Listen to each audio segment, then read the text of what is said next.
तो hello guys, welcome to our channel. आशा करता हूँ आप सभी अच्छे होंगे, अपना ख्याल रख रहे होंगे। तो दोस्तों, आई होप आप सभी के एग्जाम अच्छे जा रहे होंगे, आपकी तैयारी भी अच्छी चल रही होगी। तो दोस्तों, उसी कड़ी में आज हम लोग इंग्लिश के कुछ इंपॉर्टेंट क्वेश्चन डिस्कस करने वाले हैं जो आपके एग्जाम के लिए बहुत ही इंपॉर्टेंट होने वाले हैं। जैसे कि आप जानते हैं, जो भी मैं क्वेश्चन लाता हूँ वो सारे आपके सिलेबस से होते हैं, आउट ऑफ सिलेबस कुछ नहीं क्वेश्चन आते हैं। तो जो भी क्वेश्चन आपके में एग्जाम में आ रहे हैं वो आपको अच्छे से पढ़ के जाने हैं, आपको पिछले आंसर के देख के जानी है। अब तो काफ़ी टाइम हो गया एग्जाम का, काफ़ी सारे पेपर, काफ़ी सारे क्वेश्चन आपने देख लिए होंगे, आपको आइडिया लग गया होगा। पेपर मीडियम या फिर थोड़ा टफ लेवल का आ रहा है। वो जब भी एग्जाम होगा वो आपको पता चलेगा कि आपका पेपर कैसे आ रहा है, लेकिन आपको प्रिपरेशन हर तरीके से करके जानी है, कहीं भी आपको चूकना नहीं है। 20 या 22 प्लस का आपको टारगेट रखना है लगभग हर सब्जेक्ट में। थ्योरी वाले सब्जेक्ट में आप ज़्यादा गेन कर सकते हैं, तो उसमें आपको ज़्यादा फोकस करने की जरूरत है। चलिए बिना किसी देरी के स्टार्ट करते हैं। सबसे पहला हमारा क्वेश्चन है कि the information in communication technology has dash age and employs very highly paid technocrats. तो इसका पहले हम लोग मीनिंग समझेंगे, उसके बाद ऑप्शन देखेंगे कि कौन सा इसमें सही हो सकता है। तो पहले देखिए, द इंफॉर्मेशन इन कम्युनिकेशन, जो हमारी जानकारी है और जो भी हम लोग कम्युनिकेट करते हैं, मतलब बातचीत करते हैं, जानकारी को एक जगह से दूसरी जगह देते हैं। टेक्नोलॉजी, तो ये टेक्नोलॉजी के जरिए होता है। Has dash age in employs very highly paid technocrats, और जो एम्प्लॉयज हैं उनकी एज और उन्हें काफ़ी ज़्यादा पैसा मिलता है। तो बीच में यहाँ क्या क्या होना चाहिए? The information communication technology has क्या है, ये पूछा गया है कि जो इन्फॉर्मेशन और कम्युनिकेशन जो टेक्नोलॉजी है वो है क्या। तो कम ऑफ या come upon, come out of या फिर कम थ्रू, तो इसमें कौन सा होना चाहिए? तो इसमें सिंपल सी बात है कि कम अपॉन तो हो नहीं सकता। कम अपॉन माने ऊपर आओ, कम आउट ऑफ बाहर आओ, कम थ्रू इसके जरिए आओ। तो क्या इन तीनों में से कोई हो सकता है? क्या कोई फिट बैठ रहा है? आपको ये भी देखना है। लेकिन कम ऑफ यहाँ पे फिट बैठ रहा है। अब जरा इसे मिला के यहाँ पे पढ़िए। The information in communication technology has come of. Information और कम्युनिकेशन टेक्नोलॉजी आई है, कैसे आई है? इस एज में आई है। एज माने वो time period. Age and employs very highly paid technocrats, अब एम्प्लॉयज को बहुत ज़्यादा पैसा मिल रहा है। इंफॉर्मेशन और कम्युनिकेशन टेक्नोलॉजी आने से, उस दौर के आने से एम्प्लॉयज़ को बहुत ज़्यादा पैसा, जाहिर सी बात है, आप आईटी कंपनीज की बात करेंगे तो काफ़ी अच्छा पे करती हैं आईटी कंपनीज, तो यहाँ पे कम ऑफ होगा। तो आगे बढ़ते हैं दोस्तों, दूसरा क्वेश्चन हम लोग देख लेते हैं। दूसरा क्वेश्चन कह रहा है the geologist declare that fossil was authentic. तो जियोलॉजिस्ट ने कहा, जो भी साइंटिस्ट होते हैं उन्होंने कहा कि फॉसिल, फॉसिल माने क्या होता है? जब पुरानी चीज़ें हम लोगों को मिलती हैं, तो जैसे जानवरों की हड्डियां मिल गई बहुत पुरानी, बहुत ऑथेंटिक, जो भी हड्डियां मिली या जो भी फॉसिल फ्यूल मिला है वो ऑथेंटिक मतलब जेन्यून है, सही है। तो इसके लिए यहाँ पे क्या आ सकता है? जो सिनोनिम्स होगा, फेक, डुप्लीकेट, ओरिजिनल या फिर कल्चर्ड। तो अब सिंपल सी बात है, इसमें ऑथेंटिक लिखा है। ऑथेंटिक का सिनोनिम क्या होता है? कि भैया बिल्कुल सेम, ओरिजिनल। लेकिन एंटोनिम क्या होता है? फेक। ठीक है, सिंपल सी बात है। तो इसमें वही पूछा गया है कि भाई आपका जो ऑथेंटिक है, जो बिल्कुल सही है, उसका फेक एंटोनिम क्या है? तो सिंपल सी बात है, ऑथेंटिक का एंटोनिम क्या होगा? फेक। तो यहाँ पे फेक सही हो जाएगा। ऑथेंटिक माने असली, फेक माने नकली। डुप्लीकेट माने एक जैसा, मतलब कॉपी कर देना, तो ये तो नहीं होगा एंटोनिम्स। ओरिजिनल माने बिल्कुल सेम, ये तो सिनोनिम्स में हो जाएगा। कल्चर्ड, यहाँ पे कल्चर्ड का कोई मीनिंग नहीं है, तो यहाँ पे क्या हो जाएगा? ऑथेंटिक का फेक एंटोनिम्स। आगे देखते हैं क्वेश्चन। क्वेश्चन दिया, I can not dash put up with that नेस्टी fellow. तो इसमें पूछा गया है कि मैं, डैश लगा है, पुट अप रहना या सहना, उस गंदे आदमी, नेस्टी माने क्या होता है? बुरा आदमी या फिर गंदा आदमी, फेलो माने साथ वाला, मैं उस गंदे बुरे आदमी के साथ नहीं रह सकता। तो बीच में यहाँ पे क्या लगना चाहिए? अप्रिशिएट। भाई जब कह रहा है कोई इंसान कि नहीं रह सकता, तो उसमें अप्रिशिएट माने किसी की बढ़ाई करना, तारीफ करना, अप्रिशिएट तो करेगा नहीं। एंड्योर, एंड्योर माने सहना या झेलना, ये हो सकता है। कंट्रोल, कंट्रोल भी यहाँ नहीं होगा कि मैं उसे कंट्रोल नहीं कर सकता, वो तो खुद परेशान है उससे। फॉरगिव माने माफ कर देना, तो यहाँ फॉरगिव भी नहीं होगा। जो सबसे अप्रोप्रिएट आपको लगे वो आपको यहाँ पे करना है। I can not dash put up with that नेस्टी fellow, मैं उस नेस्टी माने गंदे आदमी के साथ नहीं रह सकता, तो यहाँ पे एंड्योर, मैं उस गंदे आदमी को मतलब झेल नहीं सकता, तो I can not endure put up with that नेस्टी fellow, मैं उस गंदे आदमी को झेल नहीं सकता। तो चलिए आगे बढ़ते हैं दोस्तों। आगे बढ़ने से पहले मैं आपसे एक रिक्वेस्ट करना चाहता हूँ कि अगर जिन दोस्तों ने अभी तक हमारे चैनल सब्सक्राइब नहीं करा, लाइक शेयर सब्सक्राइब कर दें, बेल आइकन को दबा दें, वीडियो को लाइक कर दें, जिससे आपको आगे आने वाली वीडियो की अपडेट आपको मिल सके। होता ऐसा है कि अगर आप सब्सक्राइब नहीं करेंगे तो आपको चैनल ढूंढना पड़ेगा, और चैनल ढूंढना काफ़ी मुश्किल हो जाता है। यूट्यूब एक बड़ा प्लेटफॉर्म है, तो अगर आप लाइक कर देंगे, शेयर कर देंगे और बेसिकली सब्सक्राइब कर देंगे और बेल आइकन को क्लिक कर देंगे, तो आपको जो भी वीडियो अपलोड होगा, क्योंकि यहाँ पे लगभग सारे सब्जेक्ट की तैयारी चल रही है, तो जो भी वीडियो अपलोड होगा वो आपको मिल जाएगा। चलिए आगे देखते हैं।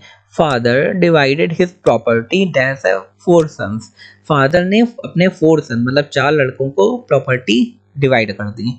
तो यहाँ क्या होगा, बिटवीन या फिर अमंग या फिर ऑफ या फिर इन। तो फादर ने प्रॉपर्टी डिवाइड करी 4 सन में, तो वहाँ ऑफ का क्या मतलब है, ऑफ का कोई मतलब नहीं, इन का कोई मतलब नहीं है। अब बिटवीन या अमंग में से क्या होगा ये आपको बताना है। तो बिटवीन, बिटवीन मोस्टली क्या लगता है, दो लोगों के बीच में, कि दो लोगों के बीच में डिवाइड करती, लेकिन यहाँ क्या लिखा है 4 सन्स।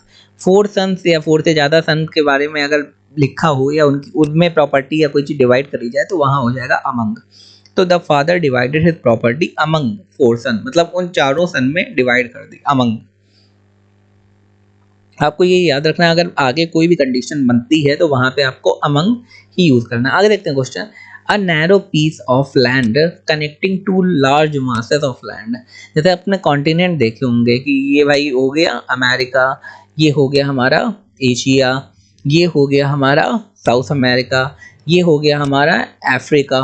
तो ये सारे जो कॉन्टिनेंट हैं इनके बारे में पूछा गया। A narrow piece of land, एक लैंड है, लैंड माने जमीन है, connecting to large masses of land.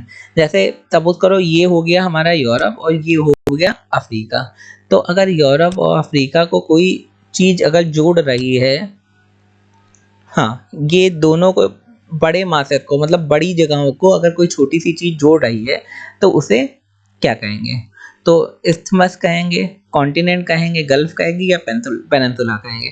अब मतलब सबका समझ लेते हैं। तो इस्थमस माने होती है ऐसी भूमि जो दो चीज़ों को जोड़े।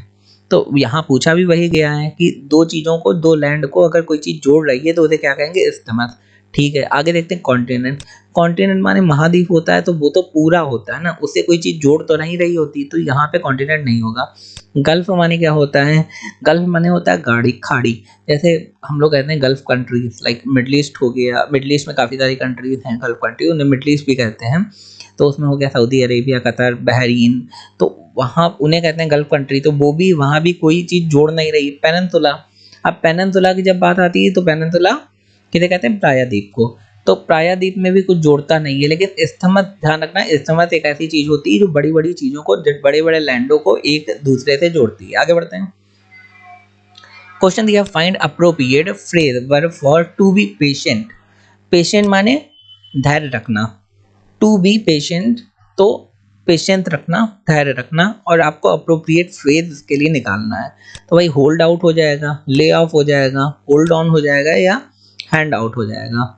तो अगर आपने कभी सुना होगा तो किसी को रुकने के लिए आप बोलते हैं, जैसे आप कोई काम कर रहे हैं तो, या आप कहीं जा रहे हैं तो कोई काम में बहुत जल्दी है, आप क्या कह देते हैं? थोड़ी देर रुकने के लिए hold on for a minute, ये तो बोलते हैं hold on for a minute. तो यहाँ पे वही होल्ड ऑन होगा, मतलब रुकने के लिए। पेशेंस रखो, धैर्य रखो, 2 मिनट के लिए धैर्य रखो, मैं अभी आ रहा हूँ। तो hold on for minute, I am coming in 2 minutes. तो यहाँ पे टू बी पेशेंट का क्या हो जाएगा? होल्ड ऑन, वेट करो। ले ऑफ माने निकाल देना, आपको पता ही है। तो यहाँ पे बाकी कोई मीनिंग नहीं निकल रहा है यहाँ पे, लेकिन होल्ड ऑन यहाँ पे होगा। थोड़ा अगर आपको आइडिया लग गया, आपको चीज़ें समझ में आ गई, तो आप आसानी से कर लेंगे। आगे देखते हैं। क्वेश्चन दिया, next summer we are going dash a Canada trip. Next summer, summer मतलब अगली गर्मी में हम लोग कनाडा की ट्रिप में जा रहे हैं, मतलब कनाडा घूमने जा रहे हैं। तो next summer we are going to a trip to Canada, या for a trip to Canada, on a trip to Canada, over a trip to Canada. तो यहाँ पे देखो ऑलरेडी टू लगा हुआ है, ये आपको दिख रहा है। तो यहाँ क्या लगेगा? तो यहाँ अगर टू लगा भी है तब भी हम लोग यहाँ पे क्या लगाएंगे? टू लगाएंगे। जब कोई ऐसी कंडीशन आती है तो हम लोग टू ही लगाते हैं। जैसे आप कहते हैं I am going to Indore, I am going to Bhopal, तो वहाँ पे हम लोग टू लगाते हैं। तो वही चीज़ I am going to Canada, next summer we are going to Canada, लेकिन बीच में अगर ये लिखा है आर ट्रिप टू कनाडा तब भी वो चलेगा, लगाना हम लोगों को टू ही है। आगे बढ़ते हैं। क्वेश्चन दिया है कि it is a great store, ये बहुत अच्छा स्टोर है। फिर कॉमा माने थोड़ा रुका, हम लोग थोड़ा रुकेंगे, बिकॉज इट रिमेन ओपन 24/7, ये बहुत ही अच्छा स्टोर है क्योंकि ये 24 घंटे खुला रहता है, मतलब 24 घंटे अपनी सुविधाएं उपलब्ध करवाता है। कभी कभी स्टोर उपलब्ध करवाते हैं, कभी कभी क्या होता है हॉस्पिटल होते हैं वो भी 24 घंटे अपनी सुविधाएं उपलब्ध करवाते हैं। तो इसका मीनिंग क्या होगा, इसके लिए कोई फ्रेज निकालो। थ्रू आउट द डे, पूरे दिन खुला रहता है। थ्रू आउट द नाइट, पूरी नाइट खुला रहता है। या through out the day and night, पूरे दिन और रात खुला रहता है। या नन ऑफ द एबव। तो यहाँ पे जब लिखा है 24/7 तो वहाँ पे क्या हो जाएगा, सिंपल सी बात है, वहाँ through out the day through out the night नहीं होगा क्योंकि 24/7 लिखा है। 24/7 में डे और नाइट दोनों आ जाता है, तो यहाँ पे डे एंड नाइट सही हो जाएगा। आगे देखते हैं क्वेश्चन। जेंटली, जेंटली माने बहुत अच्छे से। फाइंड द सिनोनिम, सिनोनिम्स माने उसी के जैसा, समानार्थी शब्द। और एंटोनिम्स माने विलोम शब्द। तो जेंटली का जरा सिनोनिम बताइए, क्या पोलाइटली होता है, क्या सॉफ्टली होता है, या क्या स्लोली होता है। तो जो जेंटली होता है उसका सिनोनिम्स क्या होता है ये आपको बताना है। तो भाई स्लोली तो नहीं होता, जेंटली माने अच्छे से, तो उसका स्लोली तो हो नहीं सकता। सॉफ्टली पोलाइटली ये दोनों हो सकते हैं, लेकिन जब क्वेश्चन आ रहा है जेंटली, जेंटली माने बहुत अच्छे से बात करी या बहुत अच्छे से बोला, हाँ वहाँ सॉफ्टली भी हो सकता है लेकिन काफ़ी जगह सॉफ्टली नहीं हो सकता है, तो वहाँ पे पोलाइटली, पोलाइटली माने बहुत प्यार से बहुत अच्छे से। तो बिल्कुल सही सिनोनिम जो जेंटली का होगा वो होगा हमारा पोलाइटली, ना कि सॉफ्टली। आगे देखते हैं। क्वेश्चन दिया है the boss brought matters to a head by forcing him to work more. Boss ने अपने जो भी कोई एम्प्लॉय होगा उसको ज़्यादा काम करने के लिए विवश करा। तो उसका मीनिंग क्या होगा, made him happy, created a lot of unhappiness, created an atmosphere of confrontation, या brought matter to a decisive। तो made him happy, उसे हैप्पी तो नहीं करा ज़्यादा काम करवा के। अनहैप्पीनेस, हाँ अनहैप्पीनेस करा लेकिन ये पूछा नहीं गया, यहाँ खाली इतना पूछा गया the boss brought matters to a head by forcing him to work more. तो बॉस ने अपने जो भी हेड था उनके साथ काम कर रहा था उसको ज़्यादा वर्क करने के लिए कहा। तो created an atmosphere of confrontation, boss ने एक ऐसा एटमॉस्फेयर कंपनी में बना दिया जिसमें कन्फ्रंटेशन हो। कन्फ्रंटेशन माने एक दूसरे से विचार ना मिलना, एक दूसरे से झगड़ा होना। जब भी आप कहते हैं दो कंट्रीज के बीच में कन्फ्रंटेशन हो रहा है, कन्फ्रंटेशन लाइक रशिया और यूक्रेन के बीच में कन्फ्रंटेशन चल रहा है, मतलब दोनों लोग के विचार नहीं मिल रहे हैं या दोनों लोगों में झगड़ा चल रहा है, तो यहाँ पे वही मीनिंग निकल रहा है, तो हम लोग यहाँ पे वही राइट करेंगे।